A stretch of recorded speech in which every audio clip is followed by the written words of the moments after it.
When I was young, my family lived overseas. I lived in Indonesia for a few years. And my mother, she didn't have the money to send me where all the American kids went to school.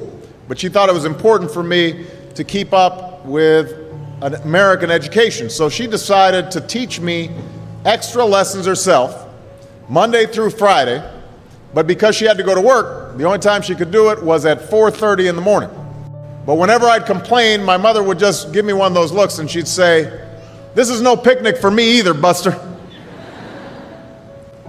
So I know that some of you are still adjusting to being back at school, but I'm here today because I have something important to discuss with you.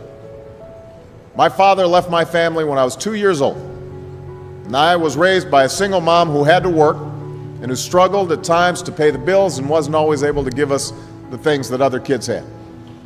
There were times when I missed having a father in my life. There were times when I was lonely and I felt like I didn't fit in. So I wasn't always as focused as I should have been on school. And I did some things that I'm not proud of. And I got in more trouble than I should have. And my life could have easily taken a turn for the worse. But I was lucky. I got a lot of second chances. And I had the opportunity to go to college and law school and follow my dreams. My wife, our First Lady, Michelle Obama, she has a similar story. Neither of her parents had gone to college, and they didn't have a lot of money. But they worked hard, and she worked hard so that she could go to the best schools in this country. Some of you might not have those advantages. Maybe you don't have adults in your life who give you the support that you need. Maybe someone in your family has lost their job, and there's not enough money to go around.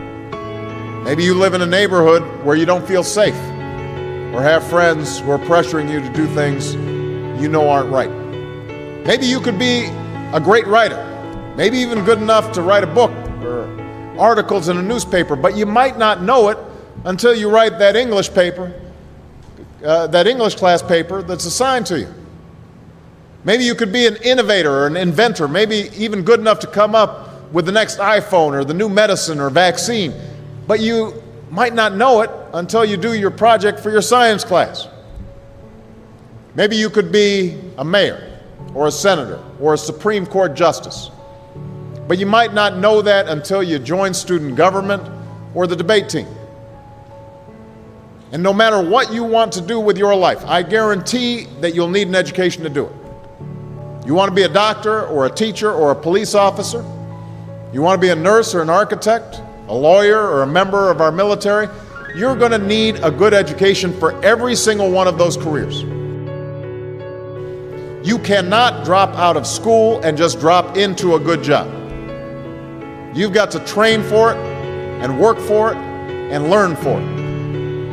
And this isn't just important for your own life and your own future. What you make of your education will decide nothing less than the future of this country. The future of America depends on you. What you're learning in school today will determine whether we as a nation can meet our greatest challenges in the future. You'll need the knowledge and problem-solving skills you learn in science and math to cure diseases like cancer and AIDS, and to develop new energy technologies and protect our environment.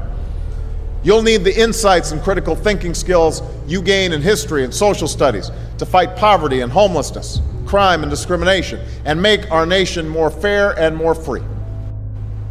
You'll need the creativity and ingenuity you develop in all your classes to build new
mean you're stupid, it just means you need to spend more time studying.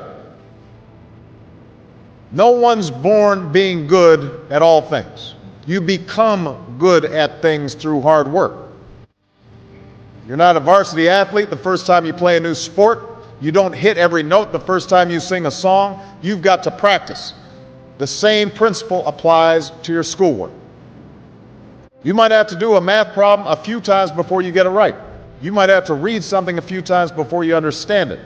You definitely have to do a few drafts of a paper before it's good enough to hand in. Don't be afraid to ask questions. Don't be afraid to ask for help when you need it. I do that every day. Asking for help isn't a sign of weakness, it's a sign of strength, because it shows you have the courage to admit when you don't know something, and that then allows you to learn something new.